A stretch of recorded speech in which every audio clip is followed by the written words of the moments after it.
आप सबको मेरा नमस्कार।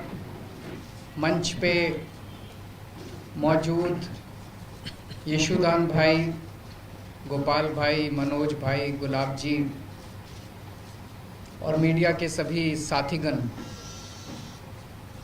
सबसे पहले मैं आपको एक छोटा सा किस्सा सुनाना चाहता हूँ। आज सुबह सुबह मैं दिल्ली से अहमदाबाद आया।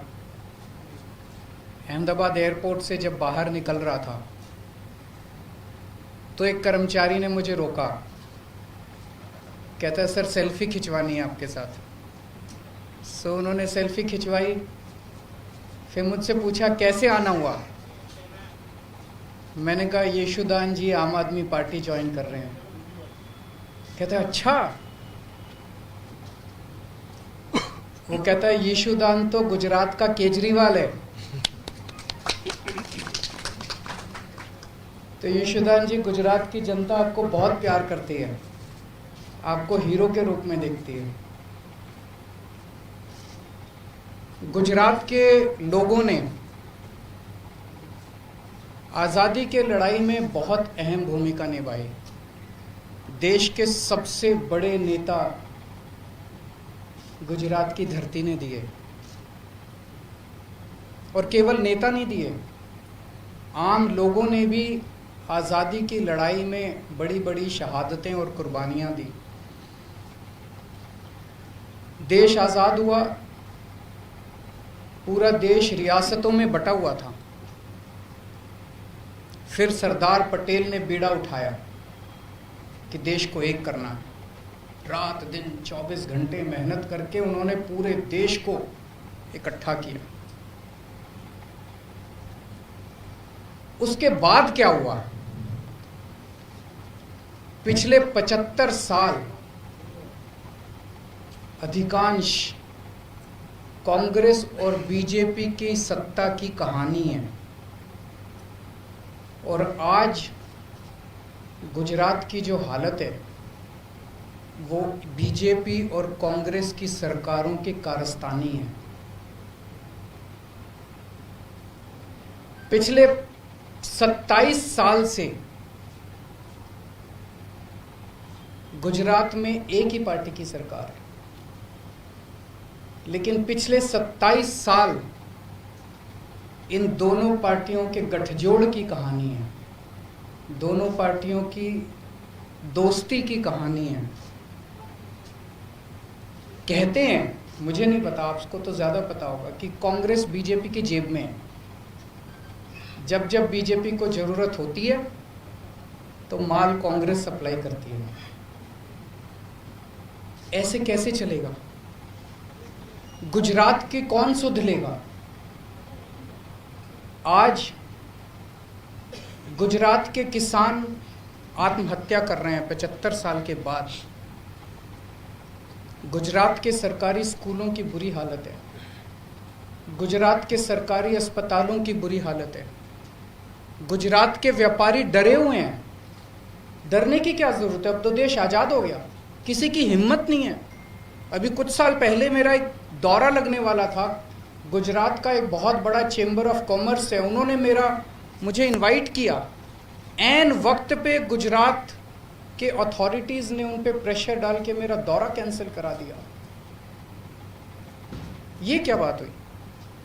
गुजरात के व्यापारी डरे हुए, और पिछले 1 साल के अंदर कोरोना काल के दौरान जिस तरह से गुजरात को अनाथ छोड़ दिया गया, ऐसे लगा जैसे गुजरात के लोगों की सुध लेने वाला कोई नहीं है, गुजरात के लोगों का ख्याल रखने वाला कोई नहीं है।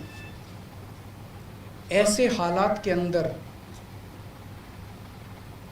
यशुदान गढ़वी जी ने जो निर्णय लिया राजनीति में आने का,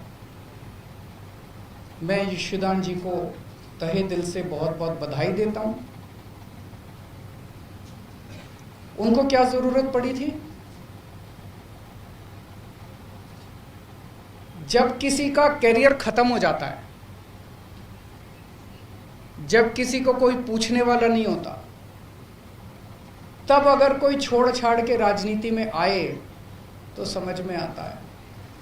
लेकिन अगर कोई अपनी करियर की पीक पे अपने करियर को लात मार के राजनीति के अंदर आए तो वो गुजरात की जनता के लिए आ रहा है।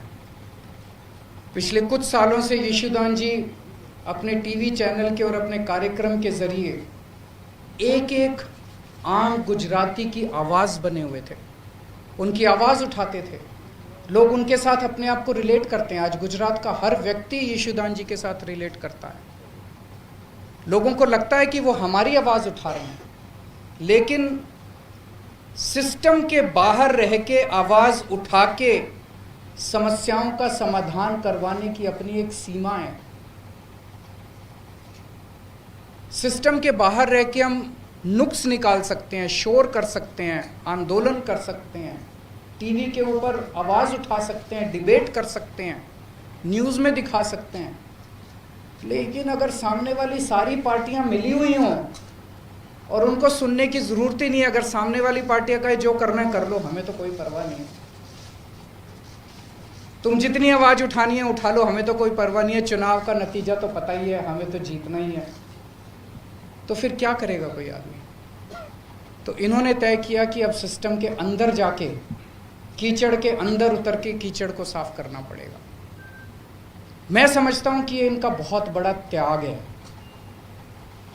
ये छोटी बात नहीं है कि अपने कैरियर के पीक के ऊपर, कैरियर के टॉप के ऊपर जब कोई आदमी बैठा और वो अपनी कैरियर को लात मार के अगर वो राजनीति में आया, तो मैं समझता हूं कि उन्होंने बहुत बड़ा त्याग किया है। मैं इनको बहुत बहुत बधाई देना चाहता हूं, इनके त्याग को सलाम करता हूं।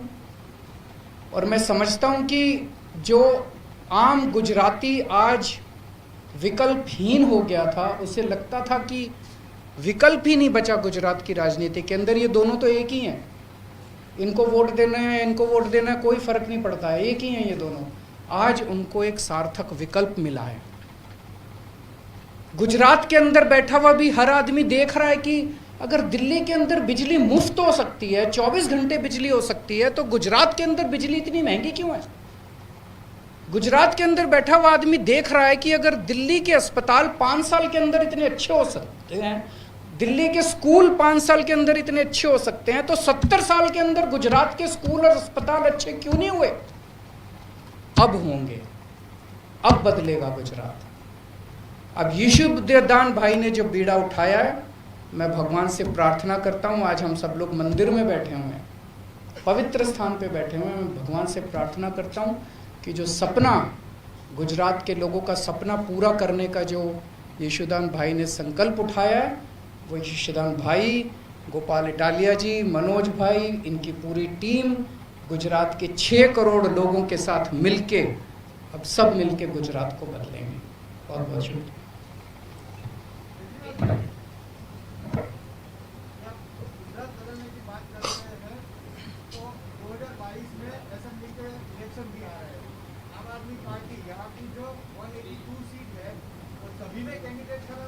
सभी में कैंडिडेट खड़ा करेंगे, बताएंगे, अभी तो शुरुआत है। आज लोग मुद्दे जनता तय कर रही है। आज युवा बेरोजगार है, क्यों बेरोजगार है? आज गुजरात के युवाओं को रोजगार क्यों नहीं मिल रहा? रोजगार तो बात की बात है, युवाओं को कॉलेज में एडमिशन नहीं मिल रहा। कॉलेज तो बात की बात है, युवाओं को स्कूल के अंदर अच्छी शिक्षा नहीं मिल रही। आज किसान आत्महत्या 70 साल के बाद क्यों कर रहा है? आज आपने कोरोना काल के अंदर देखा कि सरकारी अस्पतालों का और डिस्पेंसरियों का क्या हाल था। आज गुजरात के स्कूल खराब क्यों हैं? गुजरात के व्यापारी नाराज क्यों हैं? कोई भी तबका आप उठा लीजिए, मोटे मोटे तौर पे गुजरात की राजनीति खराब है, क्योंकि ये दोनों पार्टियां मिली हुई हैं, दोनों ने तय कर लिया मिलके चुनाव लड़ेंगे। और जब दोनों मिलके चुनाव लड़ते हैं तो उनको जनता की सुनने की जरूरत ही नहीं है। वो कहते हैं जनता जाए भाड़ में, हमारी तो चुनाव का नतीजा तो तय है। गुजरात बोलते हैं, तो क्या दिल्ली मॉडल गुजरात होगा? नहीं, हर एक राज्य का अपना मॉडल होगा। दिल्ली का मॉडल दिल्ली मॉडल, गुजरात का मॉडल गुजरात मॉडल। किसी भी स्टेट की अपनी समस्याएं हैं, अपने समाधान हैं, अपना मॉडल है। गुजरात के 6 करोड़ लोग अपने विकास का मॉडल खुद तय करेंगे।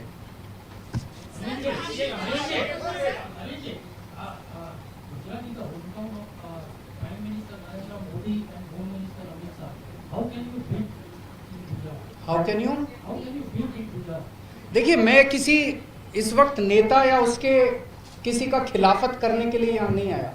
मैंने जनता के मुद्दों की बात की है। उन जनता, क्या आप मानते हैं कि आज गुजरात के युवा बेरोजगार हैं? आप मानते हैं? क्या आप मानते हैं कि अस्पतालों को सुधारने की ज़रूरत है? आप मानते हैं? क्या आप मानते हैं कि किसान आत्महत्या कर रहे हैं? आप मानते हैं? हमारी राजनीति जनता के मुद्दों से जुड़ी हुई है। हम किसी नेता के खिलाफ नहीं हैं, हम किसी पार्टी के खिलाफ नहीं हैं, हम जनता के विकास के लिए काम कर रहे हैं, हम भ्रष्टाचार के खिलाफ हैं। अभी गुजरात में जो आपकी पार्टी के साथ दो मुद्दे थे, 2022 का इलेक्शन आप किसके चेहरे पर लड़ेंगे? जनता के चेहरे पे लड़ेंगे। जनता तय करेगी, जनता हमारा चेहरा है। दिल्ली के 2 करोड़ लोगों ने मिलकर राजनीति बदली है, केजरीवाल ने राजनीति नहीं बदली। केजरीवाल तो छोटा सा आदमी है, मेरी कोई औकात नहीं है। 6-7 साल पहले तक केजरीवाल को कोई नहीं जानता था। दिल्ली के 2 करोड़ लोगों ने मिलकर तय किया कि अब इन दोनों पार्टियों को हराना और इस छोटी सी आम आदमी पार्टी को वोट देना। जनता ने आम आदमी पार्टी को वोट दिया और जनता ने राजनीति बदली। गुजरात के 6 करोड़ लोग अभी तक मजबूर थे, उनके पास विकल्प नहीं था। गुजरात के लोगों को तय करना है अब कि हमें राजनीति बदलनी है कि नहीं बदलनी।